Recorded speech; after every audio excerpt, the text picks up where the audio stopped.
DNA would be left. Obviously, it's important if you can exclude it and argue it from the prosecution's point of view, but I think the defense can argue it as well, so far, indicating that it's not conclusive on that point, that disproves Mr. Zimmerman's claims. It doesn't necessarily prove it, but it doesn't disprove it. John, Lisa, stand by. Craig Melvin, who has been watching this case for us there in Sanford, Florida, outside the courtroom, has more information for us right now. Craig, what are you hearing? You know, Richard, in another sign, I suppose that the defense is getting ready to start its case. The state has, just the past few moments, we found out that the state has filed what's called a motion of limine regarding expert testimony. Now, in layman's terms, apparently, essentially, this means that the state is trying to restrict the scope of some expert testimony that is going to be offered by the defense when the defense starts its case. I'm going to read to you really quickly from the motion here. The motion is specific to a defense witness named Dennis Root. According to the motion, he was deposed on June 29th, and he, quote, now offers himself as an expert in various law enforcement-related topics, including the use of force. The motion goes on to say that during the deposition, Root says that the defendant, George Zimmerman, was reasonable in his use of deadly force against Trayvon Martin. Goes on to say that the defendant did not violate any Florida statutes as well. But again, this is a motion that was filed by the state in an attempt to limit some expert testimony that we expect to hear when the defense launches its case. Craig Melvin, thank you so much outside the courtroom there in Sanford, Florida. Lisa Bloom, John Burris, thank you so much. Our big story, George Zimmerman and the trial today. We continue to watch that here on MSNBC. And, of course, what is happening in Egypt, all coming up. The cycle is next. Stay with MSNBC. What are you doing? Oh, hey, using night vision goggles to keep an eye on my spicy buffalo wheat thins. Who's going to take your wheat I don't thins? know. An intruder. The dog. Bigfoot. You get the light? What's going on? Hurry up, it's close! It's a Yeti! Must have wheat thins. Hey, America, even though she doesn't need them, Cheryl Burke is cha-chaing in Depends silhouette briefs for charity to prove that with soft fabric and waistband, the best protection looks, fits, and feels just like underwear. Get a free sample and try for yourself. I'm not paying that close attention. Oh, Judy, could I have some more coffee, please? I think 30, 40,000, that would do it. Just enough life insurance to help with the bills, loans, funeral costs. The everyday expenses. But you know, that's not so easy to find. Not when you're over 50. Yeah. I bet it's expensive, too. No, not at all. Have you heard about AARP Term Life? From New York Life Insurance Company. But I'm still working. Working, retired, it doesn't matter as long as you're 50. I called and they sent an application and rate quote right to my house. It was easy. Is that right? If you're an AARP member between the ages of 50 and 74, you can apply for up to $100,000 in term life insurance with no physical exam. Your acceptance is based on your health information. Call New York Life today and we'll send you free information by mail. If you decide this coverage is right for you, it's easy to apply. Just complete a short application, check a few boxes, sign your name, and mail it back. Simple as that. I applied in about 5 minutes. And it's affordable? Sure is. Call now and see for yourself just how affordable this coverage can be, or visit the website on your screen. 1 out of every 2 American households say they need more life insurance. If you're looking to buy more coverage or getting it for the first time, consider AARP Level Benefit Term Life to help protect your family. Call or go online to request more information today. And if you're not an AARP member, no problem. We'll tell you how to join. Call New York Life at 1-800-504-5533 for free information by mail plus a rate quote. Call now and get a free gift. That's 1-800-504-5533. 1-800-504-5533. Certificate benefits and limitations should be carefully examined prior to purchase. There's a world of clean inside the only 3-chamber laundry detergent. Stain fighting, cleaning, and brightening in Tide Pods. Hop in, stand out. Hey, Linda. What are you guys doing? Having some fiber with new Phillips Fiber Good Gummies. They're fruity delicious. Just 2 gummies have 4 grams of fiber. To help support regularity. Ooh, I want some. Hop on over. Fiber the fun way from Phillips.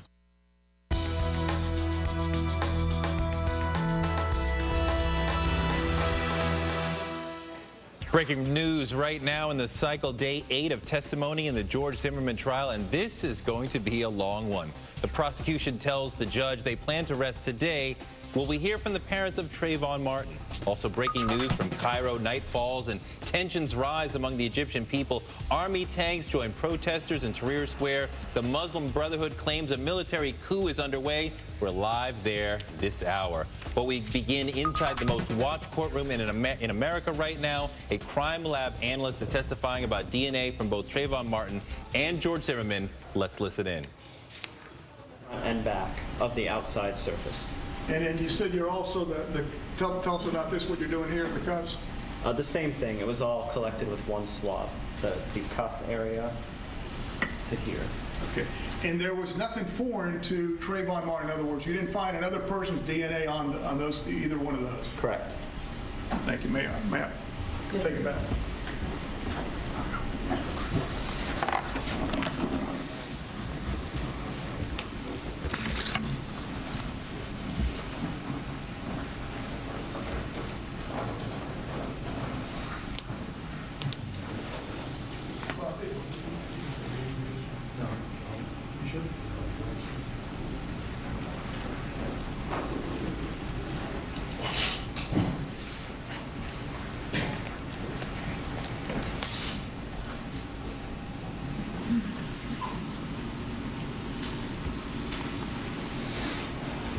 Thank you, Your Honor. Did you do then examination or analysis on the sweatshirt that Mr. Martin was wearing underneath that hooded sweat jacket? Yes, I did. Okay. And do you see before you a photograph of State's Exhibit 120, sir? Yes, And did you perform or attempt to perform analysis on that exhibit, sir? I did. Okay. I'm showing you State's Exhibit 121, which I believe covers the bottom part of that sweatshirt. Is that correct? Yes, that's the bottom front surface. Okay. And there appear to be, I'm circling as best I can, some numbers, or I'm sorry, some letters with some circles. How did those get there? I put those circles there when I was visually examining the item for any red-brown stains that could possibly be blood, other than the large red-brown stain around the hole in the upper left-hand side. Those are any stains other than that I circled to perform the chemical test and then possibly do DNA testing on those stains. Mr. Gorgon, let me go back to State Exhibit 120. When you say you did not do anything... We will get back to the Zimmerman trial shortly, but first we now have some breaking news in Egypt. A statement from the military. They say a coup is underway. Let's listen in right now. Directly and indirectly to contain the current situation and to do a national reconciliation between all the political parties, including the presidential palace.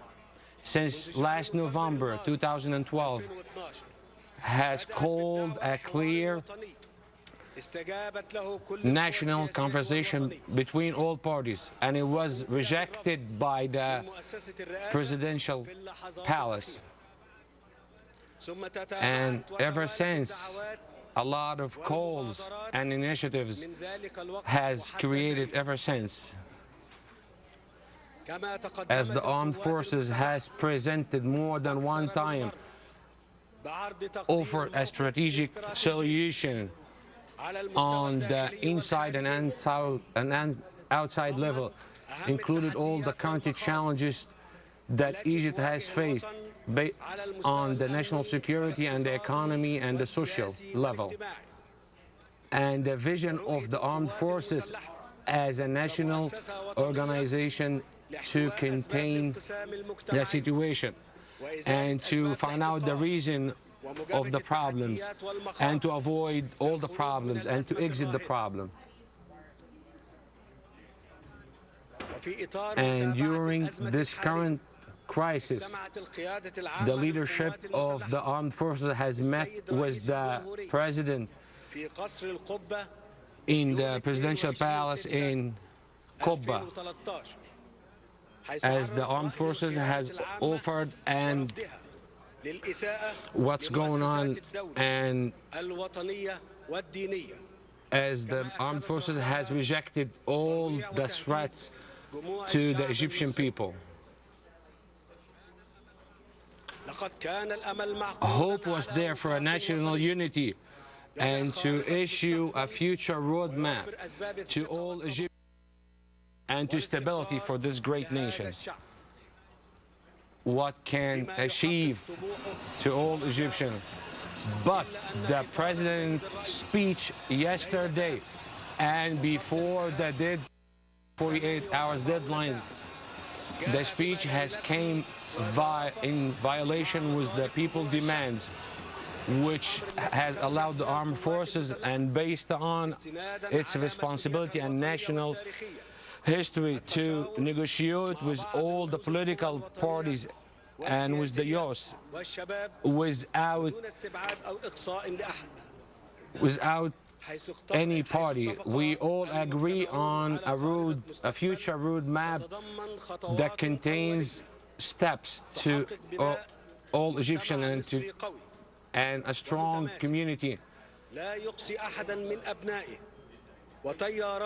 and all its strengths, and to finish all this division in Egypt.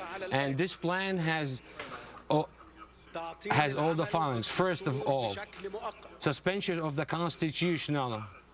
The head of the Constitutional Court will swear in before the court to do an early elections, as the head of the constitutional government shall be running the president, running the country until further, and the constitutional.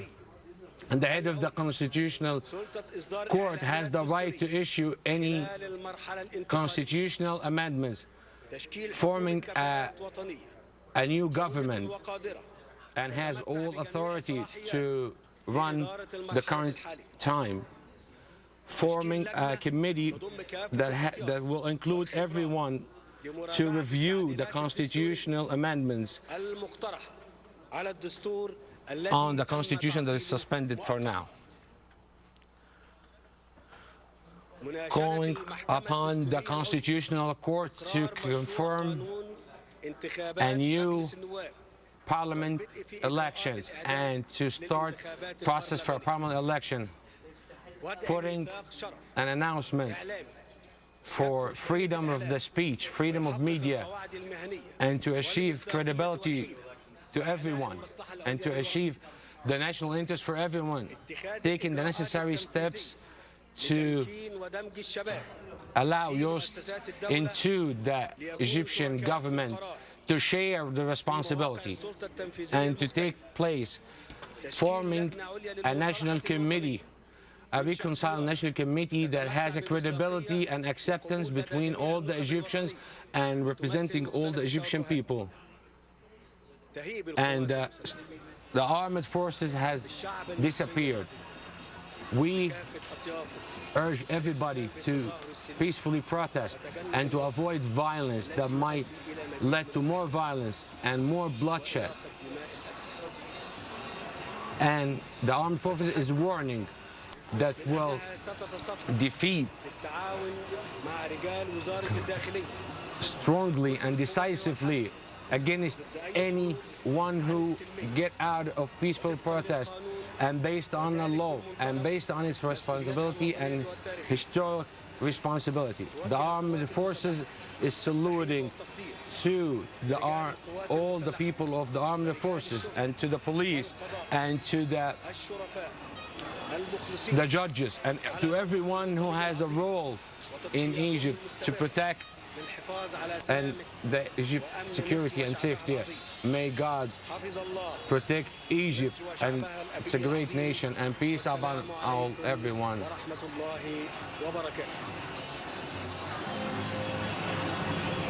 We have been listening live to a top general in Egypt discussing the future, the way ahead here. We're going to bring in Mark Ginsburg, a former U.S. ambassador to Morocco. How are you doing, Ambassador? Well, this is very interesting, Ari, to watch this unfold. And I just want to read off a few of the things we just heard according to our NBC translation and get your response. We heard that there will be a suspension of the Constitution in Egypt as announced by the military in response to these protests. We heard a reference there to early elections and to the head of the Constitutional Court basically overseeing some kind of transition period. One term that was used was a road or a road map, which we've